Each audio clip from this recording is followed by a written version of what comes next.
హరి ఓం.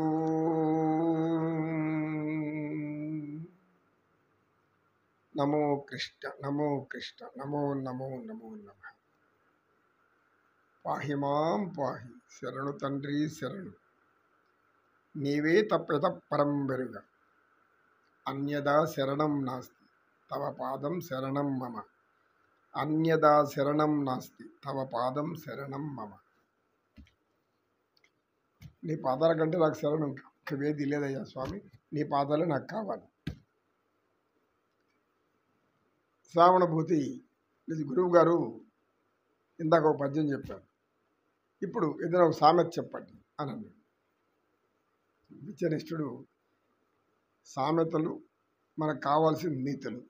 ఎందుకంటే ఈ కాలాన్ని చిన్నపిల్లలకి అనేక మందికి ఈ పాఠశాల విద్యలో ఇలాంటి కొన్ని పాఠశాలలు బోధిస్తూ ఉండొచ్చు, కొన్ని పాఠశాలలు చదివే ముఖ్యమైన ఉద్దేశంతో వాళ్ళని చదువుపైనే వాళ్ళ యొక్క మనసుని పెట్టి పెట్టి పెట్టి పెట్టి ఆ తల కాస్త బాగా బరువెక్కి వేడెక్కిపోయేలాగా చేస్తూ ఉంటారు.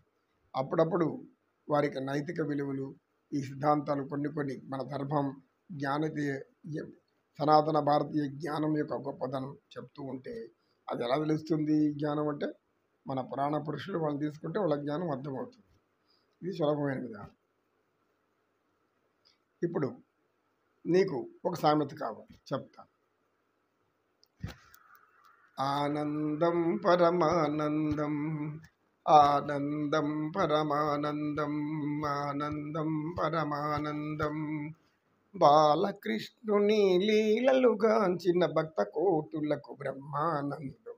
బాలకృష్ణుని లీలలుగాంచిన భక్త కోటులకు బ్రహ్మానందం. ఆనందం పరమానందం, ఆనందం పరమానందం. యమునా తటమున గోపికలందరూ కృష్ణుని వెదకుట ఆనందం. యమునా తటమున గోపికలందరూ కృష్ణుని వెదకుట ఆనందం. ఎవరికి చిక్కక మురళీలోలుడు రాధకి చిక్కుట బ్రహ్మానందం. ఎవరికి దొరకక మురళీలోలుడు రాధకి చిక్కుట బ్రహ్మానందం. ఆనందం పరమానందం. వేణుగానమున శిశువులు పశువులు తన్మయమందుట ఆనందం.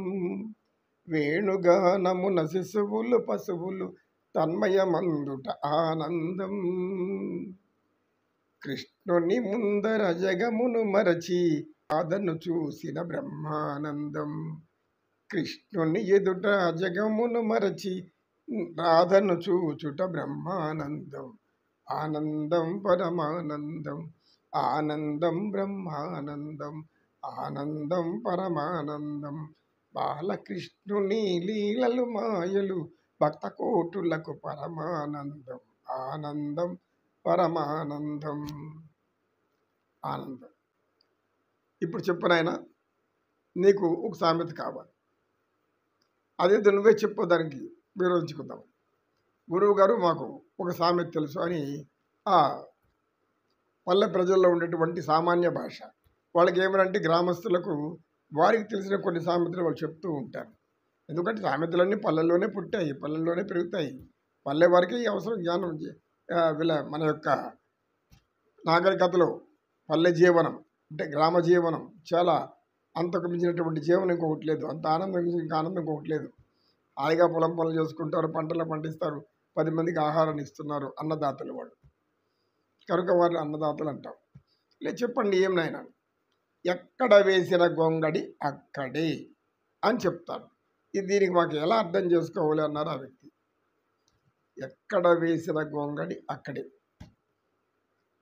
అంటే గొంగడి అంటే ఏమి అందరికి అర్థం కావాలి. గొంగడి అంటే కప్పుకునేటటువంటి ఒక అప్పట్లో కంబళి అంటాం. కంబళి అంటే ఏమి, ఏదో కప్పుకోవడానికి కిందకి వేసేది. ఈ గొంగళి అనేదాన్ని మామూలుగా దీన్ని మనం ఈ పరిభాషలో చెప్పుకుంటాం కంబళి అని.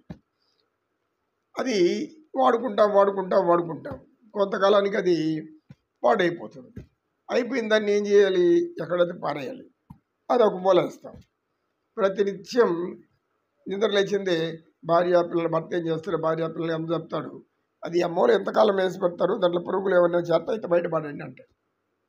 అయితే ఆ భర్త చెప్పిపోతేనే ఎవరి పనిలో వాళ్ళు ఉండిపోతారు. పిల్లకాయలు పాఠశాలకు వెళ్ళిపోతారు, చిన్న పిల్లకాయలు ఆడుకుంటూ ఉంటారు, వాళ్ళ ఆనందంలో వాళ్ళు ఉండిపోతారు. దాన్ని పట్టించుకోరు. మళ్ళీ వస్తాడు మరుసటి ప్రతిరోజు ఇదే పాట. వాళ్ళకి చెప్పే పని లేకుంటే పోయి నీవే ఎత్తుకు బయట పారేయవచ్చు కదా అని ఇంటి యజమానిని నేను ఎందుకు ఎత్తాలి దాన్ని, నా భార్య ఎవరు చేయాలి, పని వాళ్ళు ఎవరు చేయాలి. ఇలా ఉంటే అది ఎంతకాలం అనేబడి ఉంటుంది. దాన్ని ఎక్కడ వేసిన గొంగడి అనేది సామెత.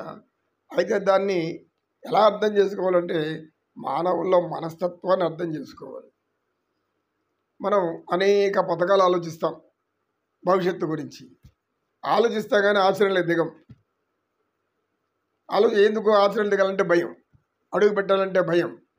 ఇది తాకితే ఏమైపోతుందో, ప్రారంభిస్తే ఏమైపోతుందో, అందరి దగ్గరికి, జ్యోతిష్కుల దగ్గరికి, పూజారుల దగ్గరికి, వీళ్ళకి అందరి దగ్గరికి వెళ్ళి ఏ రోజు మంచి రోజు, వాళ్ళ పాపం పంచాంగం అన్నీ చూసి ఇది శుభదినం అంటారు. ఇంటికి రాగానే ఏదో ఒక అవాంతరం కలుగుతుంది. ఇక్కడ ఏదో తుమ్మినారు కాబట్టి ఈరోజు మంచి రోజు కాదు. ఇంకెవరు దగ్గినారు కాబట్టి ఇది మంచి రోజు కాదు, ఇప్పుడు కాదు ఇంకొక రోజు మారేస్తాం. పాత గొంగడి పడేసరికి పిల్లి అడ్డం వచ్చింది, నక్క అరిచింది, కుక్క మురిగింది, తుమ్మినారు, దగ్గినారు, సహజంగా వాటి స్వభావం అది. దీనిని ఆధారంగా చేసుకొని మూఢనమ్మకాలు, మూఢ విశ్వాసాలు మనల్ని కొన్ని అవరోధాలు చేస్తూ ఉంటాయి.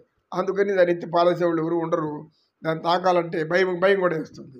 ఇప్పుడు ఇంటి యజమాని కూడా ఏమో చాలా రోజులు అయిపోయింది, దానికి ఎంత పాము ఉంటుందో, తేలు ఉంటుందో, ఇంకేముంటుందో, చెర్రి ఉంటుందో, దాన్ని తాకితే ఏమవుతుందో, తాక్కుంటే ఇంకా చేరుకుంటాయి కదా ఎక్కువ దాని కింద పోయి. అది ఆలోచన లేదు. ఏదో కమ్మకు పట్టు ఈడ్చిపోయి బయట తోసేవచ్చు కదా. ఏదో పరిమాణం పిలిస్తే ఒక 5 రూపాయలు 10 రూపాయలు ఇస్తే బయట పారేస్తారు కదా. శుక్రవారం పారేయకూడదు, శుక్రవారం లక్ష్మి వెళ్ళిపోతుంది, మంగళవారం మంచిది కాదు, ఆదివారం చేస్తాం.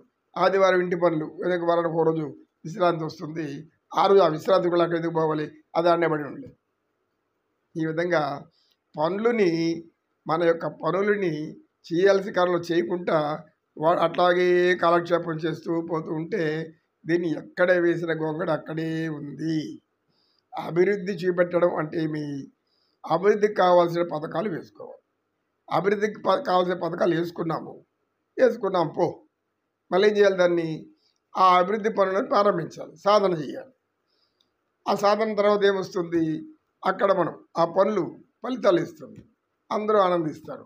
ఈ ఆనందించడం అనేది క్రియ, కర్త కర్మ క్రియ. ఈ కర్త కర్మ క్రియను అనిపించకపోతే ఎట్లా, ఆచరించకపోతే ఎట్లా? దీన్నే ఎక్కడ వేసిన గొంగడంటారు నాయన అని చెప్పి సత్యనిష్ఠుడు చెప్పడంతో ఆ గ్రామస్తుడు కూడా చాలా సంతోషపడ్డాడు.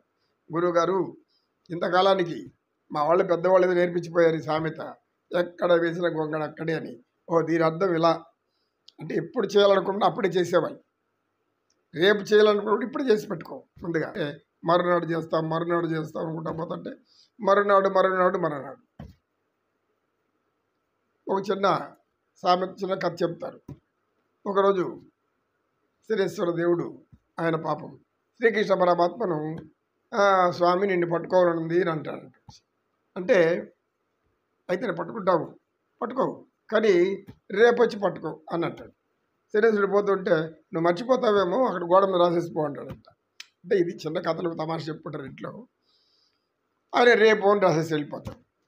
వస్తాడు, ఏం పరమాత్మ ఇప్పుడైనా అంటే అడేం రాసావు చూడు అంటాడు. రేపు రా పో, దాన్ని చదువుకుని పోతా ఉండు. ఈ విధంగా ప్రతిరోజు వచ్చి అది చదువుకొని పోతానే ఉన్నాడంట. జ్ఞానం అంటే ఇట్లా ఉంటుంది. కనుక మనం ఈ సామెతను ఆధారంగా చేసుకున్నా మనకి నీతి ఏం వస్తుంది, ఇక్కడ నీతి ఏం బోధిస్తున్నారు, రేపు చేయాల్సిన పని కూడా ఈరోజే చేసేసామంటే నీవు జ్ఞానివి. అంటే రేపటి కష్టం పడకుండా ఈరోజు సిద్ధం చేసుకోవడం. రేపు కష్టం ఉండదు, దాని ఫలితాన్ని హాయిగా ఉంటుంది. రేపు మంచిగా జరిగితే మంచిగా జరుగుతుంది, అనుకూలించకపోతే ముందే పథకం వేసుకున్నాం కదా, ముందు చేసినాము, ఇంకేముంది, ముందు చేయడం కంటే ఇంకే ఇబ్బంది ఏముంది, రేపు మళ్ళీ చేస్తాములే. ఇది బద్ధకం అనేది ప్రతి ఒక్కరిలో ఉంటుంది. అయితే కొంతమందిలో ఆ యొక్క శాతం తక్కువ ఉండొచ్చు, ఇంకొంతమంది కొంచెం మధ్యస్థే ఉండొచ్చు, ఇంకొంతమంది ఎక్కువగా ఉండొచ్చు, ఇంకొంతమంది పూర్తిగా 100% ఉంటుంది. పరమ సోమరిపోతులు అంటారు వాళ్ళు. వాళ్ళ కదలడు. అన్నం తింటాడు ఆయన అంటే తెచ్చి ఇక్కడ పెట్టు అంటాడు. పెట్టిన తర్వాత తినరా అంటే నా చెయ్యి పనిచేయడం లేదు, బరువుగా ఉంది, నువ్వే కలిపి నోట్లో పెట్టు అంటాడు. నోట్లో పెట్టినాక నవ్వులేదు కూడా నవ్వుతాడు. నవ్వులు గట్టిగా ఇది అది మీ నవ్వులు ఉండాలి, కిందది పైకి కిందకి. ఇట్లాంటి సోమరిపోతులు కూడా ఉంటారు. సర్వే జనా సుఖినో భవంతు. ఓం నమ శివాయ పరమేశ్వరాయ గోవింద అఖిలాండ కోటి బ్రహ్మాండ నాయక శ్రీనివాస రామచంద్రాయ జనక రాజస మనోహరాయ మామకాభీష్టదాయ మహిత మంగళం. జై శ్రీరామ్.